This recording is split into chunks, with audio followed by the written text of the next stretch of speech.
आज का अध्यक्ष मंडल, दादरी भिवानी जिले के सभी किसान भाइयों, माता बहनों, हमारी बहन छोटी कल्याणी और इनकी दूसरी बहन साथ मुकेश बहन का भी मैं यहाँ पहुँचने पर टोल प्लाजा की तरफ से, खाप की तरफ से एक विधायक होने के नाते बहनों का स्वागत करता हूँ, अभिनंदन करता हूँ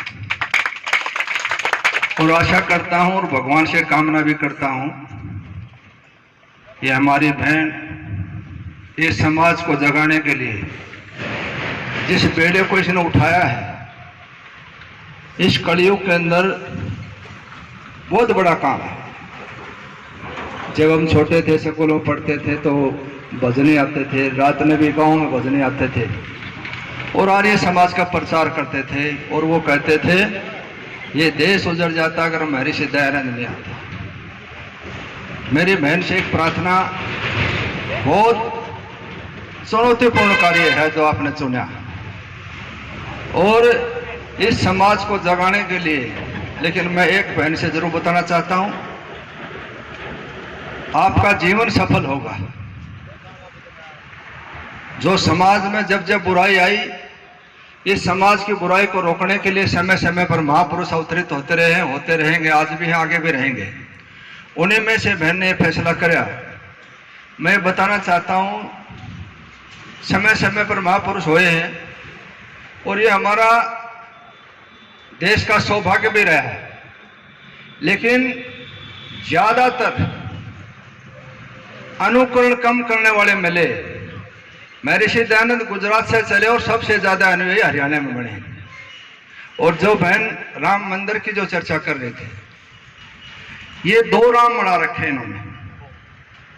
एक राम तो अयोध्या के अंदर इसका जन्म दिया उसको मनाते हैं, जो बीजेपी वाले भाई कहते हैं मंदिर बना रहे हैं, और एक राम जो हमारे खून खून के अंदर, रग रग के अंदर बसा हुआ है, जो जन्म मरण से भी बाहर है, उस राम को हम पूछते हैं। हमारे बुजुर्ग हरियाणा के अंदर बहुत कम मंदिर थे और मंदिरों में हमारी माता बहनें तो जाती थी, आदमी पूजा पाठ करने के लिए नहीं जाता था। वो सुबह उठते दिन निकला, धरती चुस्कारी ले राम का नाम, हल जोड़ा ले राम का नाम, कोई भी काम करे ले राम का नाम। 24 घंटा उनके अंदर, नस नस के अंदर, कण कण के अंदर भगवान राम विद्यमान था। लेकिन इस कलयुग के अंदर भी इस बीजेपी की सरकार ने अपना उल्लू सीधा करने के लिए 1992 में ये यात्रा दिखा के, इस देश को सजग बाग दिखा के, बड़े बड़े सपने दिखा के, और जो 2014 में जो सरकार आई, 2024 तक की जो सरकार बन गई, उस राम के नाम से इन्होंने पूरे समाज को, पूरे देश को जो ठगने का काम करे, ये दुर्भाग्य था और ये हमारा देश का भी दुर्भाग्य रहा। जब जब भी जरूरत पड़ी तो जाति पाति ने बेड़ा गर्क कर दिया। 11वीं शताब्दी में जब मोहम्मद गजनवी अफगानिस्तान से यहाँ आया, उस टाइम उसके पास सिर्फ 11,000 लुटेरे थे। सैनिक में नहीं थे जैसे अब धूल उड़ती वहां कुछ नहीं है, वैसे ही थे। वो लेके इंडिया के अंदर आए और यहाँ पूरा सौदा समाज का वर्ण व्यवस्था में बांट रखा था। इकट्ठे होकर लड़ाई लड़ने का मौका नहीं दिया। ये मार्शल कास्ट है, ये तो लड़ाई लड़ेंगे, ये दूसरे भाई ये सेवा करेंगे, ये पंडित जी महाराज ये पूजा करेंगे। पूरे समाज को इस प्रकार बांट रखा था। 30% लोगों ने लड़ाई लड़ी और 70% लोगों ने छाछ पे होकर खड़े होकर तमाशा देखा। जब दिल्ली के अंदर मोहम्मद गजनवी ने पहली बार अटैक किया, उस टाइम दिल्ली की संख्या 77,000 थी और उसके पास लुटेरे थे सारे 11,000। 11,000 में 77,000 गोलियां नीचे बनाए हथियार दाब की मार दी। लेकिन 70% छात्रों पर खड़े देख रहे थे और 30% लड़ाई लड़ रहे थे।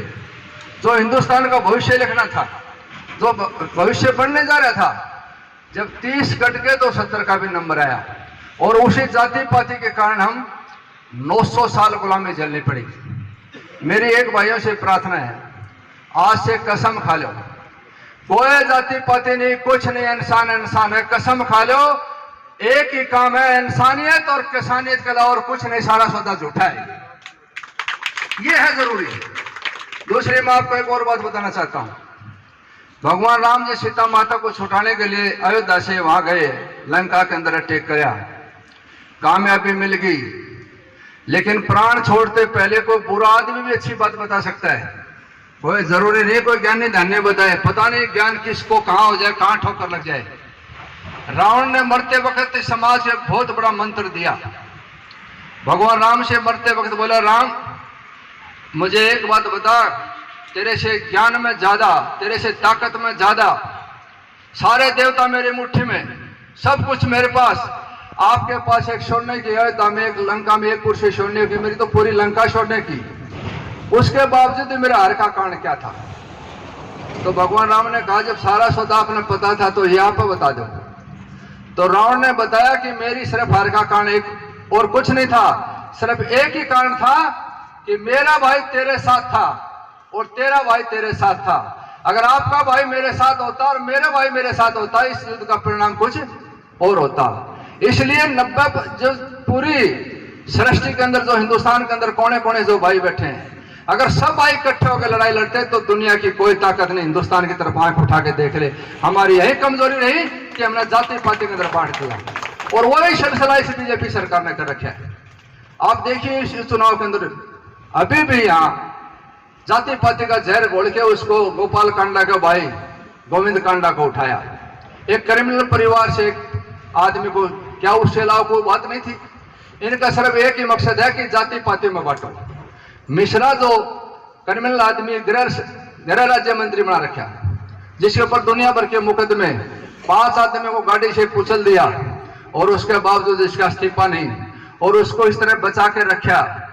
जब तक ऐसे अपराधी आदमियों को, जहां रामराज की हम कल्पना करते थे, रामराज में कोई धरती पर ऐसे तारे निकलते थे, ऐसा होता था, इस तरह भाइयों को लड़ाते हैं, नाड़ काटते हैं, बेईमानी करते हैं, भ्रष्टाचार नीचे से लेकर ऊपर तक, चाहे घरबारी हो, चाहे दरबारी हो, चाहे व्यापारी हो, चाहे कर्मचारी हो, सब दुखी, और सबसे ज्यादा किसान दुखी। 11 महीने से बैठे, इससे बड़ा जुल्म धरती पे क्या हो सकता है? लोकतंत्र के अंदर जनता की आवाज को सुना जाता है, लेकिन 11 महीने से कोई सुना ही नहीं। बॉर्डर पे बैठे हैं, टोलों पे बैठे हैं, और सबसे बड़ी बुरी बात आपने देखा होगा, 5 दिन से खाद के लिए मारामारी मच रही है, न जमींदारों का बाजरा बिक रहा है। मंत्री जी कहते हैं खाद की कोई कमी नहीं, और मुख्यमंत्री कह रहे हैं भाई खाद की कमी मिट गई, लेकिन ये नहीं पता भी झूठा कौन सा है और सच्चा कौन सा है। आज भी दादरी के अंदर हजारों की संख्या में लोग लग रहे हैं। इसका कारण क्या है कि इन्होंने एक सिस्टम बना रखा है, भ्रष्टाचार कैसे हो उसके लिए न्यू पता है भी अक्टूबर, नवंबर, दिसंबर में 3 महीने में डीएपी की किसान को खाद की जरूरत पड़ेगी। डीएपी की गेहूं बोने के लिए, सरसों बोने के लिए, ये पता था तो इससे पहले स्टॉक करने की क्या जरूरत थी।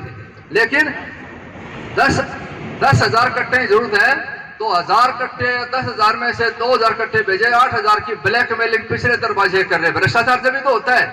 अगर 10,000 की जरूरत है, 20,000 कट्टे पड़ते तो कौन पूछता, और वो भी प्राइवेटरों को दे दिया। अब जमींदार सोचता है कोऑपरेटिव सोसाइटी की दुकान पर खाद मिलेगी, वहां जाती। भाइयों से प्रार्थना है, आप लगे रहो, डटे रहो, इस किसान की जीत होगी 100%। दुनिया की कोई ताकत नहीं। आपके तीनों कानों वापिस, एमएसपी गारंटी देनी पड़ेगी, इसके अलावा उनके पास कोई विकल्प नहीं है। कई बार क्या होता है, तो बच्चा रूस जाता था ना, जब छोटे हम रूस जाते थे, ये सब का स्वाभाविक है। तो माँ कहे बेटा दूध पी लो, बच्चा जो करना मैं कौन पीऊँ, और मन में ये उसकी इच्छा कि मैं भूखला रही मैं दूध पीऊँ। सरकार का मन में है या अगर ये कानून वापिस गलत काम कर दिया, लेकिन लेने में अपने आप को हल्कापन समझते हैं। प्रेस्टेज का इशू है, अहंकार है, ज्ञानता है, मूर्खता है, अहम है, ईगो है, ये जो सरकार को नीचा दिखाने का काम होगा। अभी तो सोच रहे वैसे चला जाएगा, लेकिन मैं कहना चाहता हूं जमानत जब तो इलाहाबाद में हो रही है, और 500 स्टेट में चुनाव आएगा फरवरी, जनवरी फरवरी में आचार संहिता लागू हो जाएगी। 100% उत्तर प्रदेश में सरकार ये खिलाफताई बनी, उल्टी गिनती शुरू। 2024 का सपना गराली गाड़ी में जाएगा, पैदल रोड के ऊपर अन्ना को ड्राइवर बॉडी गार्ड भी नहीं पूछेगा, उस दिन में समझ पाओगी। इसलिए नई व्यवस्था के अंदर अपनी भागीदारी, जो मेरे भाई जो मेरी दूसरी व्यवस्था सुन रहे हैं, वो भाई भी अपनी आके हाजिर दर्ज करा दें। भाइयों के साथ जीना, भाइयों के साथ मरना, इससे बड़ी खुशी और क्या हो सकती है। हमारे तो पंचायती आदमी कहते थे भाई 5 भाई जो क्यों बात मान लेना चाहिए, उसमें कोई ना कोई बात में दम होता है। तो भाइयों के साथ जीना और भाइयों के साथ रहना, मैं तो राजनीतिक भाइयों से भी कर रहा था। और बेसिंग फेट का मनोवर्धन मोराव साहब सुना भाई के ढंग से तू एमएसपी की गारंटी देता, के ढंग से बोलो हमारे पास रखे वो सारा रो जाके देख ले, झूठा सौदा साला ने वो राव साहब भी करे, बोला इसकी बाहर खाएगा मार दिया भाई मुझे भाई समझ में। मैंने तो पहले भी कहा था कि सबका नंबर आना है। जिस प्रकार एक कसाई अपने मुर्गे रखता है ना जेल में पिंजरे के अंदर काटने के लिए, 50 मुर्गे हैं, एक मुर्गे को पकड़ता है तो वही मुर्गा शोर मचाता है, तड़फड़ाता है, उसको मौत का भय लगता है।